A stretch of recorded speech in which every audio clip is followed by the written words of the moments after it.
Guys, the motor, that needs to be your first upgrade. It is so much more fun to drive a truck that has this low speed control.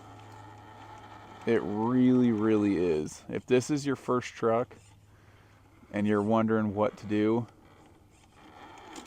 the motor will give you just a more fun experience. Hello RC hobbyists, and welcome back to another episode of Hobby Drop. Today we are running our first purchased upgrade for the Redcat Ascent. You can see we have made some beautiful cosmetic upgrades and functional if you're gonna rock the winch occasionally, but we've got it looking real nice right now. And let's go ahead, we're gonna jump straight into the run footage and we will break down what upgrades we did. Let's do it. So this first round of upgrades has brought one purchase, which is the Hobbywing Fusion SE. And because this is a budget build, right, we are trying to keep this budget friendly. We've got I think it's 1200 kV motor, which is $10 cheaper than its counterpart. So I wanted to go with the cheaper one because that's the point of this build, is I want to keep it cheap. Now that being said, many of you may say, dude, $70 for an upgrade is not cheap. And you're right. It's not, honestly, but I think I might have put those gears a little too close together when I installed them this morning. But look at this.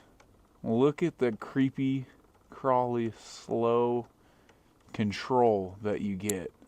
And this is censored. This is a censored motor, so when it hits this obstacle down here, I am keeping my throttle hand the same and it compensates. And that's what lets it stay so smooth. You guys, these motors, you can't beat them. And then look, you need punch. You got some punch. So that's the only purchase we have made performance-wise for this rig.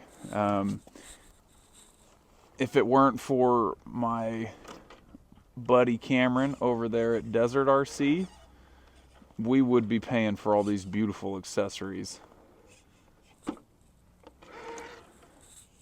that he has just so graciously provided.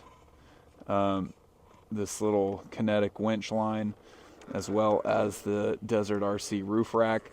But those aren't performance-based upgrades, so I'm not worrying about them too much. But the other big thing that we have done is we removed the internal springs. So by removing the internal springs, we gain a whole lot of articulation. Now before, with those springs in there, our tires, one of them would be lifting. But remove those and we gain a lot of flex, which we're still just under a tire, which I agree that a tire's worth of flex is probably the ideal amount. So we're just under that still, but with the stock shock, it's not too shabby. Guys, the motor, that needs to be your first upgrade. It is so much more fun to drive a truck that has this low speed control. It really, really is. If this is your first truck and you're wondering what to do, the motor will give you just a more fun experience. Let's winch out. We got the shoe hooked up on the winch. Hey, he gets it done.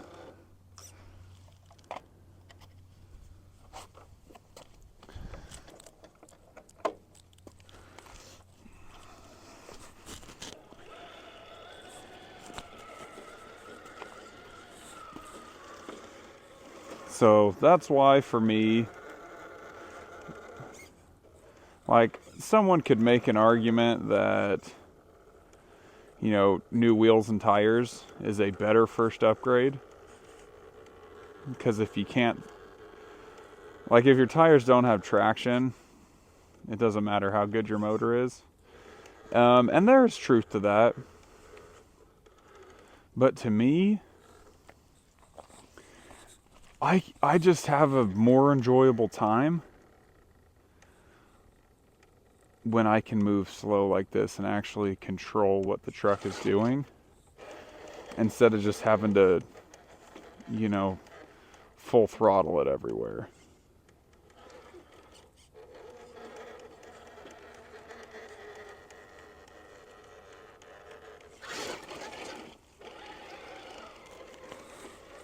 No go on that line.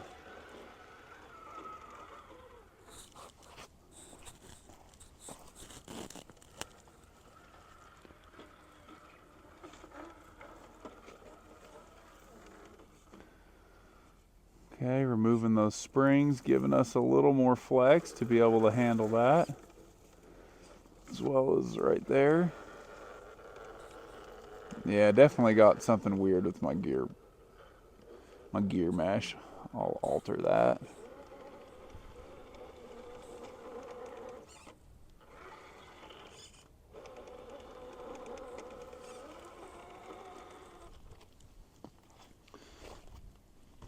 So again, I just want to say thanks to Cameron for helping me out with just looking at some of the adjustments that could be made. And at the end of this video, I'll share with you in further detail if you would like. So stick around for that, as to kind of the logistics of some of those changes. Because there are a few things we adjusted, some link mount positions, stretched the wheelbase out a hair. Oh man, that's so close. We just need this hook right up here. Let's try this view.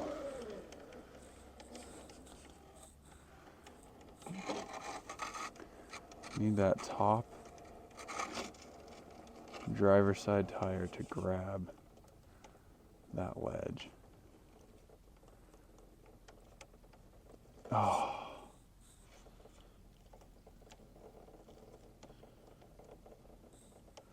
So close. When in doubt, winch out.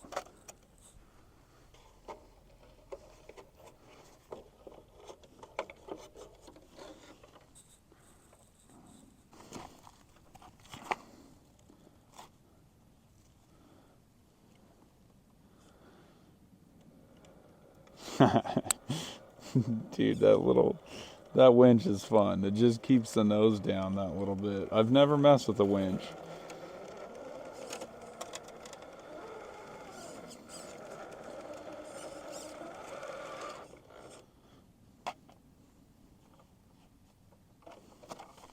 And then we just got a hole in the bumper right there, and a hole in this rear bumper.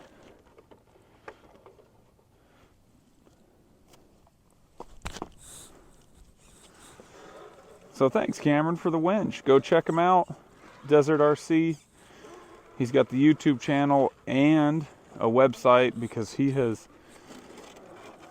does some cool stuff. He's got winches like these, as well as every now and then he'll paint some sick bodies. So go check him out. Nice.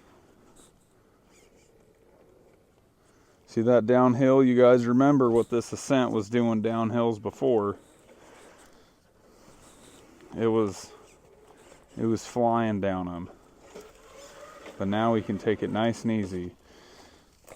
But with this motor, you need a little punch. It's there for you. This obstacles will be our last one, a good flex test, okay?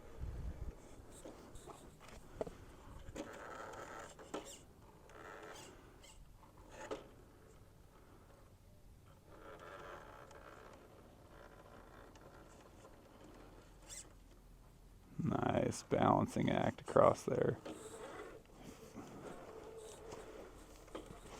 Overdrive, underdrive, helping us make a tight turn here. And right into a ledge.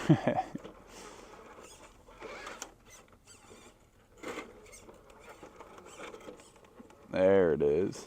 Oh no. Nailed it. All right, you guys, thanks for watching. Stay tuned for future upgrades. It won't be a weekly thing, but we will be consistently upgrading this as cheaply as possible.